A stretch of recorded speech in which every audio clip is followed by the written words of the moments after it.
샬롬. 우리 하나님께서 오늘도 평강으로 저와 여러분들을 붙드시기를 축복합니다. 오늘 하나님께서 우리에게 주시는 말씀은 마가복음 2장 13절에서 22절까지는 말씀입니다. 하나님의 부르심에는 두 가지입니다. 구원하시기 위해서 부르셨고요, 또 하나는 쓰시기 위해서 부르시죠. 물론 둘 다 같은 부르심일 수 있습니다. 구원받은 하나님의 자녀들은 하나님의 영광을 위해서 쓰임받아야 될 사람들이니까요. 그러나 특별한 부르심이 있습니다. 선교사님으로 부르시고 목사님으로 부르시고 또한 여러 가지 하나님의 영광을 위해서, 특별히 하나님 나라와 복음을 위해서 일할 수 있도록 불러내신 사람들이 있습니다. 앞에서 우리 예수님께서 제자들을 부르시는 장면을 봤습니다. 베드로와 안드레와 야고보와 요한. 그들은 어부였던 사람들이고 그들을 하나님이 특별하게 부르세요. 나를 따라오너라, 내가 사람을 낚는 어부가 되게 하리라. 배와 그물을 버려두고 또 아버지와 배를 버려두고 예수님을 따르죠. 앞에서 예수님의 부르심을 같이 나눌 때 주님이 부르실 때는 어떻게 순종해야 된다고 말씀했죠? 즉각적으로 순종해야 된다, 이렇게 말씀을 드렸습니다. 여러분, 즉각 순종해서 우리를 통해서 하나님이 아름다운 역사를 이루실 수 있도록 우리 자신을 하나님께 허용하고 내어드리는 그런 복된 삶을 살아갈 수 있기를 바랍니다. 오늘 본문 말씀에는 알포의 아들 레위라고 하는 사람이 예수님의 제자가 되는 장면을 소개하고 있습니다. 레위는 세리였던 사람입니다. 세관에 앉아 있는 것을 보시고 그랬습니다. 당시 세리는요, 유대인들에게는 미움을 받았지만 그러나 로마의 권력을 얻고 있던 사람입니다. 또 돈을 만지는 사람이죠. 그러니까 동족들에게는 미움을 받았지만 그러거나 말거나 그대로 호의호식하면서 살 수 있는 그런 굉장히 중요한 그런 삶의 수단이고 직업이었습니다. 그런데 레위를 주님께서 부르십니다. 이르시되 나를 따르라. 이르시되 나를 따르라 그래요. 그러자 여러분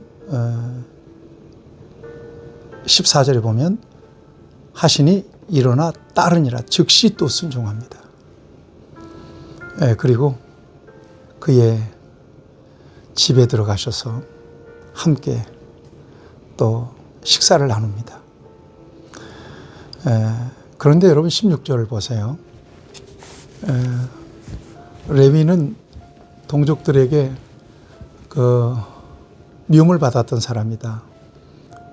왜냐하면 세리였기 때문에. 당시 세리가 하는 일은 유대인들에게 세금을 걷어가지고 일부는 자기가 갖고 로마에, 속국인 로마에다가 이렇게 바치는 일을 했거든요. 그러니까 아주 나쁜 놈 취급을 당한 거죠. 유대인들은 죄인으로 취급을 했습니다. 그래서 뭐라고 얘기하는가 하면 예수님이 세리 레위 집에서 잡수시는 것을 보고 이런 얘기를 해요.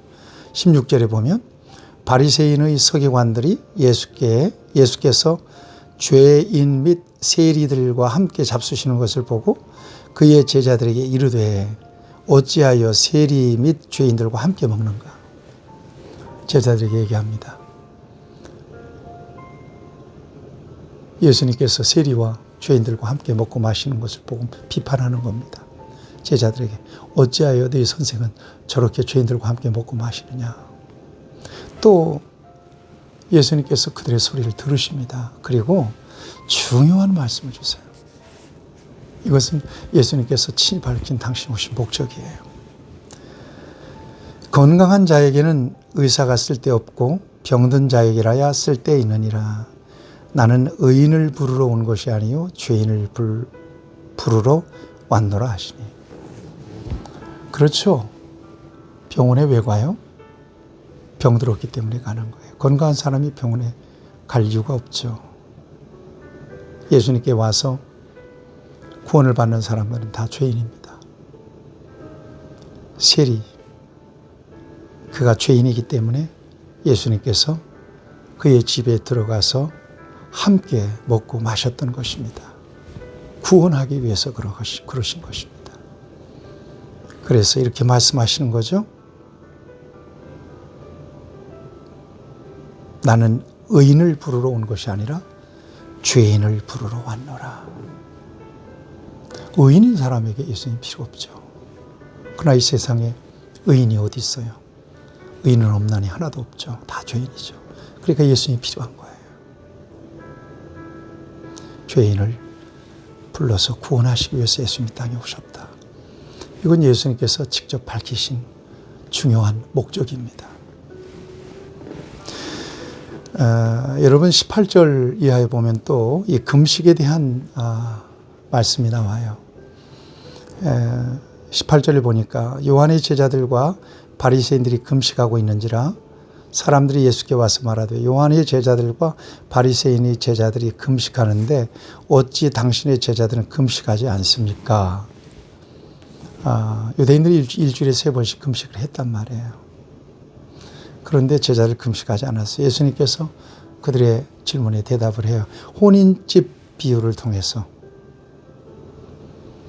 혼인집 손님들이 신랑과 함께 있을 때 금식할 수 있느냐? 신랑을 빼앗길 날이 이르니 그때는 금식할 것이다. 그러면서 2가지 비유 말씀 주죠. 생배 조각 비유예요. 생배 조각을 낡은 옷에 붙이는 자가 없나니. 그 다음에 또 하나의 비유입니다. 22절에 보면 새 포도주를 낡은 가죽 부대에 넣는 자가 없나니 그래요. 여기 낡은 옷은 율법을 의미합니다.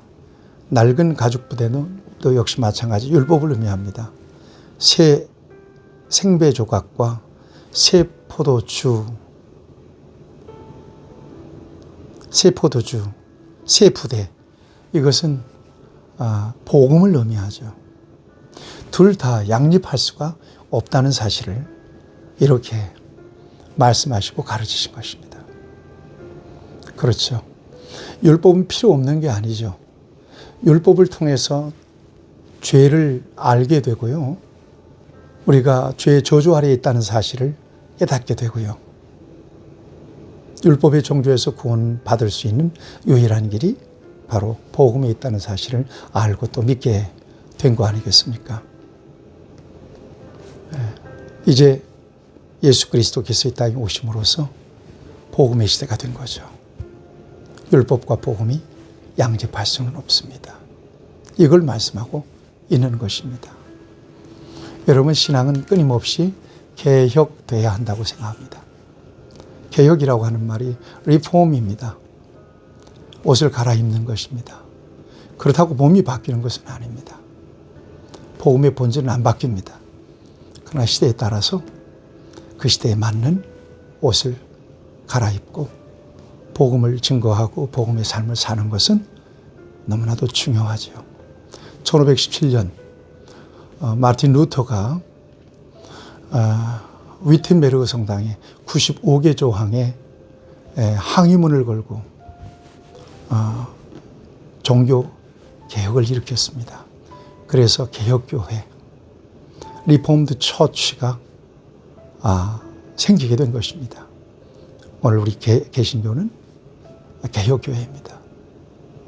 여러분, 낡은 습관과 전통, 또 우리가 불신자 가운데 있을 때 가졌던 우리의 삶의 습관들, 버리지 못한 관습들, 이제는 복음 안에서 버려야 됩니다. 그래서 복음 안에서 새로운 삶을 저와 여러분들이 살아가야 되는 거죠. 올해는 결심하고 예수님 안에서 진정으로 신자답게 믿는 사람답게 살아가는 저와 여러분들이 될 수 있기를 예수님의 이름으로 축복합니다.